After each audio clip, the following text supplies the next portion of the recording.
a giant UFO seen by 400 students and teachers in New Zealand, a 1970 event that occurred at Richmond School in Napier, New Zealand. Among the witnesses of a giant UFO were the principal, teachers, and even 400 students. One of the most convincing UFO sightings occurred at Richmond School, Napier, New Zealand, and along with the school principal and teachers, 400 students saw giant objects in the sky. This event was mentioned in the Napier Daily Telegraph on May 8, 1970, just one day after the sighting of the huge UFO, with its headline, "Mystery Sky Object Seen by Teachers and 400 Children." The article transcription says, "A huge unidentified flying object which appeared as a hole in the sky as it hovered near Napier was watched for up to 20 minutes by the headmaster, teachers, and more than 400 children at Richmond School, Mara Nui, yesterday afternoon."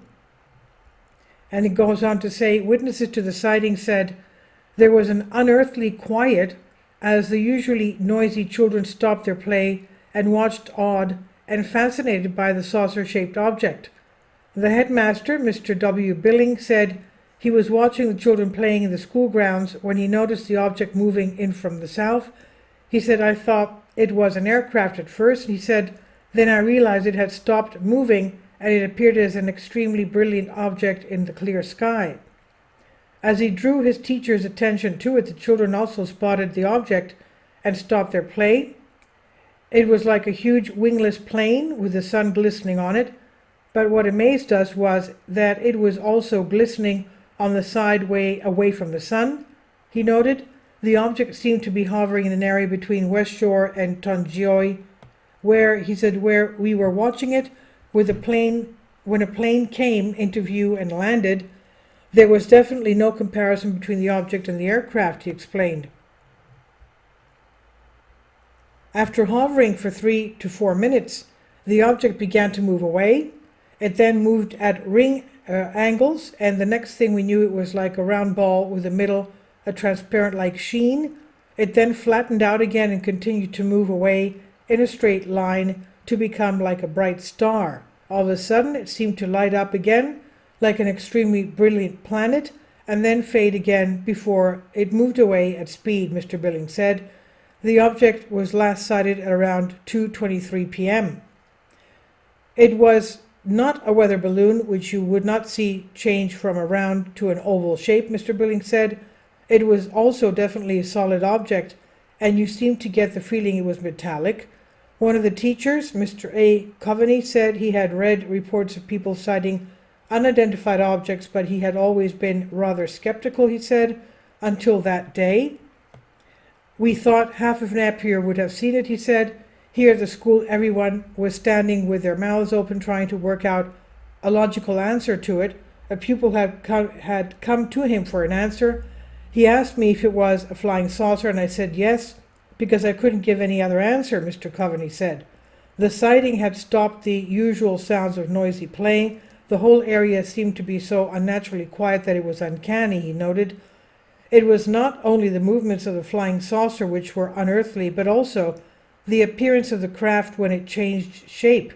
There was an iridescence from it, and it looked as though it was an actual hole in the sky, just as if you were looking through it into another dimension, the teacher said. Other than Napier, the Napier sighting, there are mass UFO sightings that happened prior to it.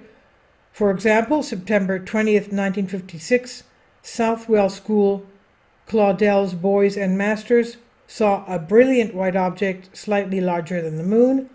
Here is Mr. Parry's, one of the masters' personal reports made to the Hamilton UFO Research Society. He said, "The object was approximately due north about 50 degrees elevation at, I should judge, 3,000 to 4,000 feet altitude. It was brilliant white in color. I cannot recall having seen such a dazzling pure whiteness. The object remained in a stationary position for at least a minute. It then moved away at remarkable speed to the north, rapidly becoming smaller until it was lost to sight. It took 10 seconds to disappear," he said. There were no clouds in the area of the sky in which the object was observed. No markings, motion, spinning, etc. could be seen. It simply appeared as a perfect disk. It was observed by 2 other masters and some 50 boys. And this was from Flying Saucers Volume 4, January to March 1957. Now, on December 20th, 1968, a group of children at Te Mata School, Havelock, North New Zealand, reportedly saw a flying saucer at close range in the morning, and it frightened them. The description of the object by half a dozen children who saw this hovering above an orchard near the school at 11:20 a.m. varied in detail, but all of them agreed on its shape and size, and everyone said that they were scared. They said they could see a hatch and antenna as the saucer-shaped object hovered at a low level over some poplar trees. They reported that the object made a clicking noise and was about half the size of the school's swimming pool.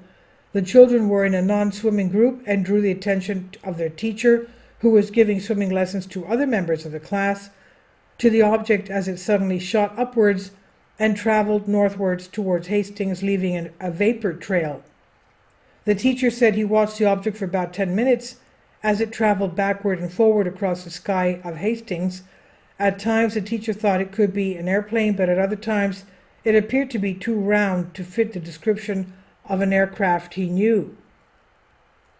The parents of 32 pupils at Te Mata School, Havelock North, no longer joke about flying saucers. All of their children say they saw one of those outer space objects floating above their playground on Friday morning. This is Wellington Sunday News, December 22nd, 1968. The mass sightings of the giant New Zealand UFO joins a list of other sightings with a large number of witnesses. Perhaps the most remembered, being one of the most recent cases, was the sighting that happened at the famous Ariel School in Zimbabwe in Africa in 1994. On that occasion, the children not only saw the flying object, but it also landed and its crew members showed themselves. These extraterrestrials showed themselves and were witnessed by the children and some teachers. And this is on Collective Spark. Please leave your comments, and thank you for your support. Please support my Patreon account. The daily posts are 5 videos daily, and they are totally different from what I have on my YouTube channel. Thank you so much for your support and that you find all my content so interesting. You'll find the Patreon account details in the description box below.